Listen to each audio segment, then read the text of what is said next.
እንደምን አላችሁ? እኔ አለው እግዚአብሔር ይመስገን ደህና ነኝ። ዛሬም በጠቃሚና በአዲስ ፕሮግራም በድጋሜ ተገናኝተናል። በዛሬው የጤና ፕሮግራማችን ላይ የምንመለከተው ኩላሊቶቻችሁን የሚጎዱ ወይም ደግሞ ስራቸውን የሚያውኩ ማስወገድ ያለባችሁ 6 ምግብና መጠጦችን በዚህ ቪዲዮ ላይ የምነግራችሁ ይሆናል ማለት ነው። ይህ የጤና ትምህርት ታዲያ ለበርካታ ሰዎች በጣም ጠቃሚና አስፈላጊ ስለሆነ ሁላችሁም በቅንነት ላይክና ሼር በማድረግ ሌሎችንም አስተምሩ አሳውቁላለሁኝ።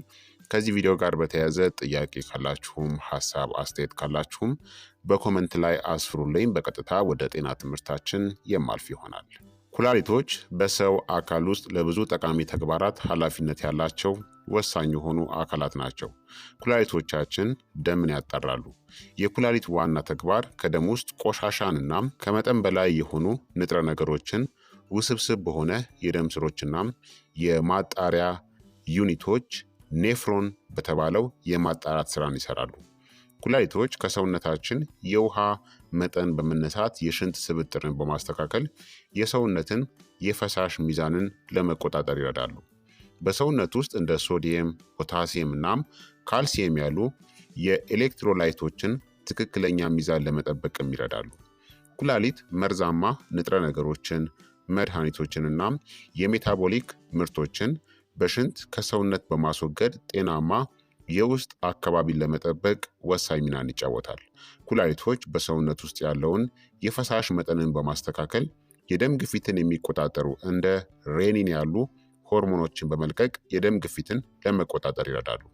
ኩላሊቶች በሰውነት ውስጥ ጠቃሚ ሚና የሚጫወቱትን በርካታ ሆርሞኖችንም ያመነጫሉ። ከነዚህ መካከል የቀይ የደም ሴሎች ምርትን የሚያነቃቃውን ኢሪትሮፖይቲን እናም በሰውነት ውስጥ ያለውን የካልሲየም መጠን ለመቆጣጠር የሚረዳውን ካልሲትሪዮልን ያመነጫሉ። ኩላሊቶች ከመጠን በላይ የሆኑ አሲዶችን በሽንት በማስወጣትናም የባይካርቦኔት አዮኖችን በመምጠጥ ደም እንዲይዝ በማድረግ የሰውነትን የአሲድ ቤዝ ሚዛንንም ለመጠበቅ ይረዳሉ። ኩላሊቶች ቫይታሚን ዲን በማንቃትም ቁልፍ ሚና ይጫወታሉ። ቫይታሚን ዲ ለአንጀትናም ለአጥንት ጤና፣ ለካልሲየም መምጠጥ በጣም አስፈላጊ ነው።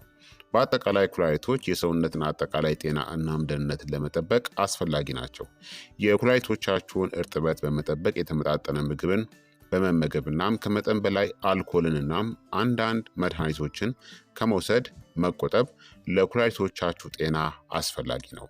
ታዲያ አንዳንድ አዘውትራችሁ የምትመገቡት ጎጂ ምግቦች በጊዜ ሂደት ኩላሊቶቻችሁን በማዳከም ከጥቅም ውጪ ያደርጓቸዋል ወይም ደግሞ ኩላሊቶቻችሁ ስራቸውን ያቆማሉ።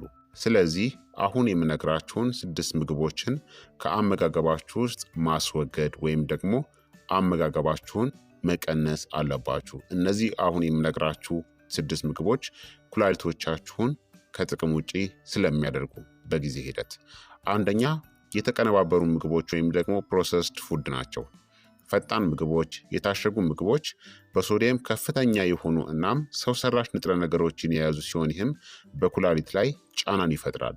የተሻሻሉ ምግቦችን ከመጠን በላይ መውሰድ በጊዜ ሂደት የኩላሊት መጎዳትን ያስከትላል።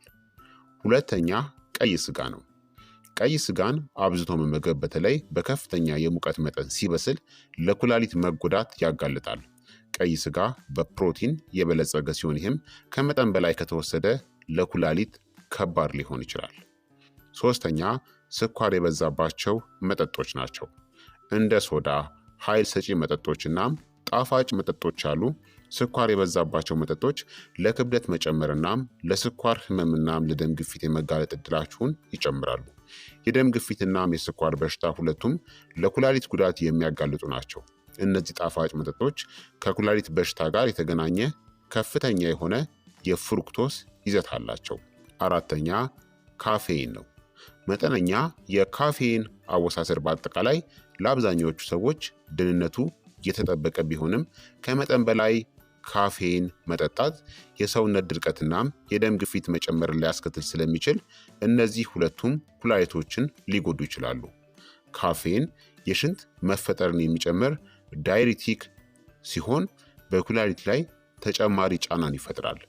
ካፌን ያላቸው መጠጦችን አወሳሰዳችሁን መመጠን አለባችሁ።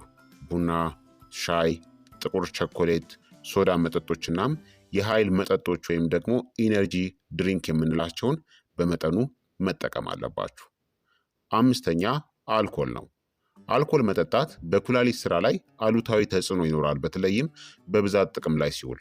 አልኮል የሰውነት ድርቀትን ያስከትላል፣ ለደም ግፊትናም ለጉበት ጉዳትም ያጋልጣል። ይህ ሁሉ ለኩላሊት መጎዳት አስተዋጽኦ ያደርጋል። ስድስተኛ ጨው የበዛባቸው ምግቦች ናቸው። ጨው የበዛባቸው ምግቦች ተዘጋጅተው የሚሸጡ ወይም ደግሞ የተሰሩ ምግቦች፣ የታሸጉ ሾርባዎችናም ፈጣን ምግቦች ከፍተኛ የጨው መጠን ስላላቸው የደም ግፊትን ይጨምራሉ፣ ኩላሊቶች ላይ ጫናን ያሳድራሉ። ከመጠን በላይ ጨው መውሰድ ወደ ፈሳሽ ማቆየት ወይም ደግሞ መያዝ ሊያመራ ይችላል። ይህም ኩላሊቶችን የበለጠ ሊጎዳ ይችላል ማለት ነው። ስለዚህ እነዚህን 6 ምግቦችን ማስወገድ አለባችሁ። በጊዜ ሂደት ኩላሊቶቻችሁን ዳሜጅ የሚያደርጉ ወይም ደግሞ ከጥቅም ውጭ የሚያደርጉ ምግብና መጠጦች ናቸው ማለት ነው።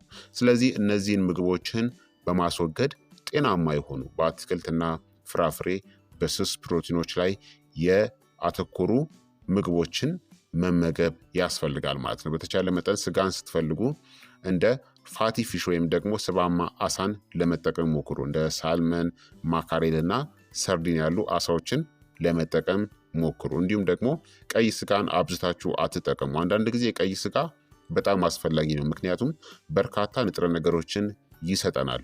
አንዳንዴ መመገብ ምንም ችግር የለውም፣ ግን አዘውትራችሁ ቀይ ስጋን ተመጋቢ ከሆናችሁ ኩላሊቶቻችሁን ይጎዳል ማለት ነው።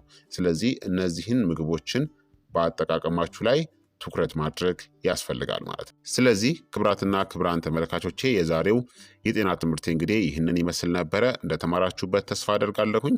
ሀሳብ አስተያየታችሁ አይለየኝ እላለሁ። ይህ የጤና ትምህርት ለበርካታ ሰዎች በጣም ጠቃሚና አስፈላጊ ስለሆነ ሁላችሁም በቅንነት ላይክና ሼር በማድረግ ሌሎችንም አስተምሩ አሳውቁላለሁኝ። ከዚህ ቪዲዮ ጋር በተያያዘ ደግሞ ጥያቄ ካላችሁም ሀሳብ አስተያየት ካላችሁም በኮመንት ላይ አስፍሩልኝ። በቀጣይ የጤና ትምህርት እስከምንገናኝ እኔንም እናንተንም ቸር ያቆየን። መልካም ጊዜ፣ መልካም ቆይታ። ቻው ቻው።